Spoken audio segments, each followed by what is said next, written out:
किसी एक particular community के ऊपर अटैक करें या किसी रिलीजियस सिंबल्स के ऊपर अटैक करें या भारतीय दूतावासों के ऊपर अटैक करें तो ये गलत बात है और उसको रोकना चाहिए। उनको कोई सिद्ध करना चाहता है कि वो भारत का बड़ा विरोधी है।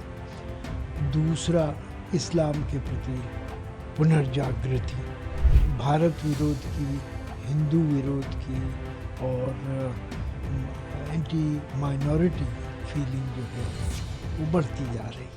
ये बहुत ही खतरनाक इंसिडेंट्स हैं, इस तरह की जो ट्रेंड्स वहाँ फैल रहे हैं जिसमें कि माइनॉरिटी कम्युनिटीज़ को अटैक किया जा रहा है, उनके रिलीजियस प्लेसेस के ऊपर अटैक हो रहा है। जिस तरह लिंचिंग हुई वो मैं समझता हूँ कि उस तरह की चीज़ें नहीं होनी चाहिए, लेकिन बांग्लादेश में पिछले एक साल के अंदर ऐसी इंसिडेंट्स काफ़ी हुई हैं और इसके लिए मैं समझता हूँ कि वहाँ की सरकार को, जो भी इंटरिम सरकार है, उसको पूरे कदम उठाने चाहिए और कि इस तरह ना हो, और जिन लोगों ने किया है उनके खिलाफ सख्त से सख्त कार्रवाई करनी चाहिए। तो उस हद तक वो स्टेटमेंट ठीक है। और दूसरी चीज़ ये है कि ट्रांजिशन डिफ़िकल्ट होता है, लेकिन ट्रांजिशन में जो भी गवर्नमेंट पावर में आती है, जिसने भी रिस्पॉन्सिबिलिटी ली है, उसको अपनी इंटरनेशनल रिस्पॉन्सिबिलिटी को भी बखूबी निभाना होता है। डेमोक्रेसी में प्रोटेस्ट करना सिटीजन्स का राइट है, लेकिन वो प्रोटेस्ट जो है वो वॉलेटाइल, वायलेंट ना हो, इसको देखना सरकार, जो भी law and order maintaining authorities हैं, उनका काम है। तो भारत में अगर कोई ऑर्गेनाइजेशन ये करना चाहता है तो उनको करने की पूरी छूट है, वो परमिशन लेते हैं, उसके बाद करते हैं। सरकार से परमिशन ली जाती है जब भी आप डेमोन्स्ट्रेशन करेंगे, प्रोटेस्ट करेंगे। बांग्लादेश में भी यही हो रहा है।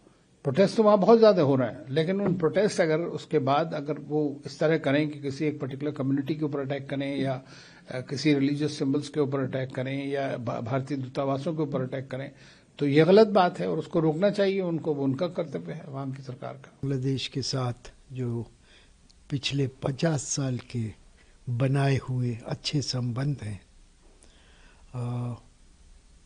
वो इस समय उन पर बट्टा लग रहा है, उन पर आँच आ रही है।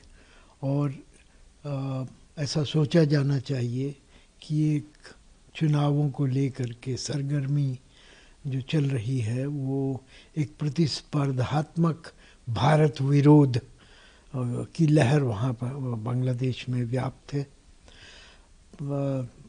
पार्टी हों या और दल हों, उनके पास कोई एजेंडा नहीं है, उनके पास कोई उपलब्धियां बताने को नहीं है, क्योंकि बांग्लादेश की आर्थिक स्थिति पिछले 1.5 साल से काफ़ी ख़राब हुई है और वहाँ की आंतरिक समस्याएं जैसे कि बेरोज़गारी और आपसी द्वंद्व, सामाजिक क्लेश बढ़े हैं। तो इसको लेकर के जो भी वहाँ पर दल जनता का समर्थन मांगने जा रहे हैं, उनके पास कोई दिखाने को कुछ नहीं है और उनके पास 2 ही एजेंडा आइटम बचे हैं। एक तो प्रतिस्पर्धात्मक भारत विरोध, हर कोई सिद्ध करना चाहता है कि वो भारत का बड़ा विरोधी है। दूसरा, इस्लाम के प्रति पुनर्जागृति। तो इन दोनों जो एजेंडा के आइटम हैं, उन पर अमल हो रहा है और इनसे भारत विरोध की, हिंदू विरोध की और एंटी माइनॉरिटी फीलिंग जो है वो बढ़ती जा रही है। और ऐसा लगता है कि बांग्लादेश की अंतरिम सरकार इसको इन भावनाओं को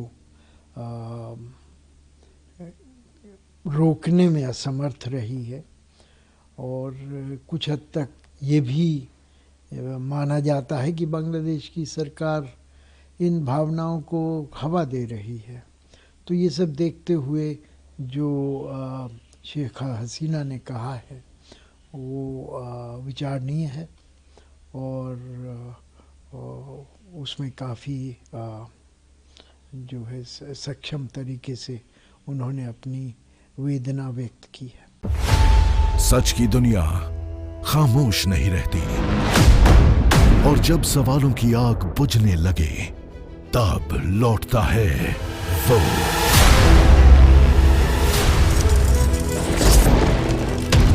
और गूंजती है जनहित की आवाज। चक्रव्यूह आपके अपने सुमित अवस्थी के साथ बहुत जल्द टाइम्स नाउ नव भारत पर।